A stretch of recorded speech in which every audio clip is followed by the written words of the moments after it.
Babaş o Dinapolis var idi, ahirdə onu aldım ha. Mübarək, həmin divardakı Hə, həmin ağ rəngi. O qəşəng. Sen pul hardan tapdısan o almısan. Məsud, sənin nə işin var bu pul hardan tapıb? Əhəd deyə kefsən?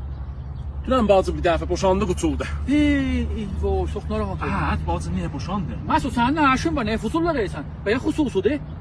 Sən bir şey başararsan, bilirsən deyirsən. Maşallah sən tükanı elə ronağa düşüb, dünyayı qudaq da dillərdən düşür. Allah'a çox, mən razıyam. Hə, sən dükana neçə icara versən? Ağa sənin nə işin var, nə fuzulla deyirsən, tükanı neçə icarə tutubdur. İşinə bax. Sən bilirsən. Babaş, bu gün KPK çox vurmuşam, sərqfim də olubdu, sabah vururam da bir əvə. Necə qabaq oldu burası? Hə, mövcud hesabın neçədir? Ağa neyinsən sən bu mövcudi hesabı neçədir? Nəyə fuzulla deyirsən? Allahu Ekber ha. Ağa dünyanın yarısını versək sənə bu fuzulluğundan əl çəkəsən. Dünyanın bəqiyə yarısını kimə verəcəksiniz? Hə, güzel şeyler. Kiminlə də kat-be-kat vurmusan? Neçə vurmusan kat-be-kat, hə?